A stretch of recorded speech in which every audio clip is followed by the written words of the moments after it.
নমস্কার, পিয়ালি সংসারে আপনাদের প্রত্যেককে স্বাগত। আজকে আমি যে রেসিপিটা করছি সেটা আমাদের প্রত্যেকটা বাঙালির খুব পছন্দের। এটা হলো চিংড়ি মাছের মালাইকারি। তাহলে শুরু করছি আজকের রেসিপি। আমি এখানে 300 গ্রামের মতো বাগদা চিংড়ি নিয়েছি। চিংড়ি মাছটাকে খুব ভালোভাবে আমি বেছে নিয়েছি। পিঠের যেই সরু অংশটা থাকে সেটাও বার করে নিয়ে ভালো করে ধুয়ে জল ঝরিয়ে আমি একটি বাটিতে পাত্রে নিয়ে ওর মধ্যে একটু হলুদ, একটু লঙ্কার গুঁড়ো, একটু লবণ দিয়ে ভালো করে মেখে রেখে দিয়েছি। তারপর আমি দুটো ছোট সাইজের পেঁয়াজ নিয়েছি। সেটাকে আমি একটু ছোট করেই কেটে নিয়ে মিক্সিং জারে নিয়ে নিচ্ছি। 300 গ্রামের মধ্যে করলে এইটুকুই লাগে, খুব বেশি কিন্তু পেঁয়াজ লাগে না। এরপর আমি ওর মধ্যে আমি 2-3টে কাঁচা লঙ্কা, 4-5 কোয়া রসুন আর 1 ইঞ্চির মতো আদা নিয়ে আমি খুব ভালো করে একটা পেস্ট তৈরি করে নিয়েছি। আমার পেস্টটা তৈরি হয়ে গেছে। এরপর আমি একটি পাত্রে সুষুম গরম জল নিয়ে ওর মধ্যে 1 প্যাকেট নারকেলের ডাস্টটা গুলে নিলাম। আপনারা চাইলে ফ্রেশ নারকেলও করতে পারেন, এই ক্ষেত্রে একটা গোটা নারকেলের দুধ লেগে যাবে।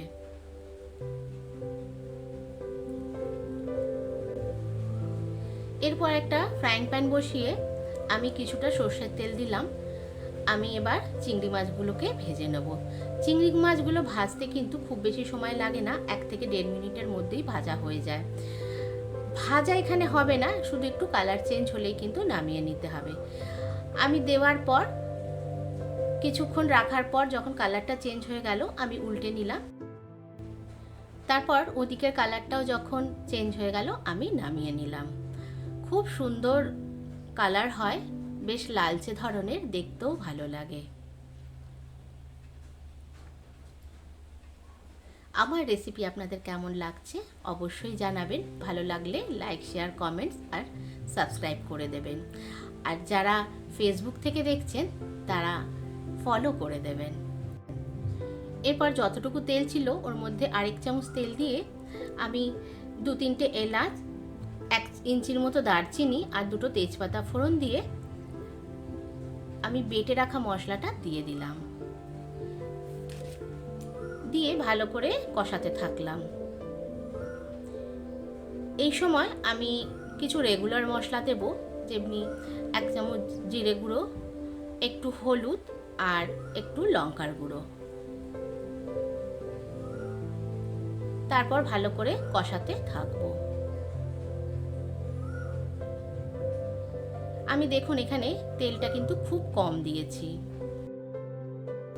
যেহেতু নারকেলের দুধ পড়বে তো এমনি স্বাদটা বেড়ে যাবে, তার জন্য কিন্তু এক্সট্রা তেলের প্রয়োজন হয় না।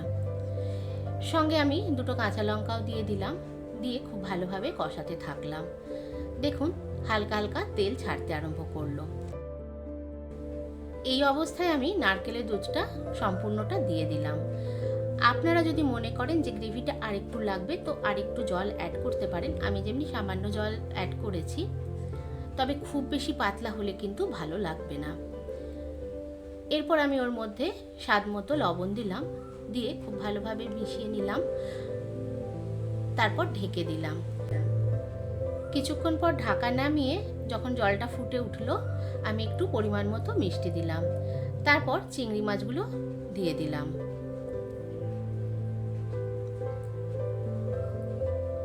চিংড়ি মাছগুলো দিয়ে এরপর আমি ভালো করে মিশিয়ে আমি ঢেকে দিলাম।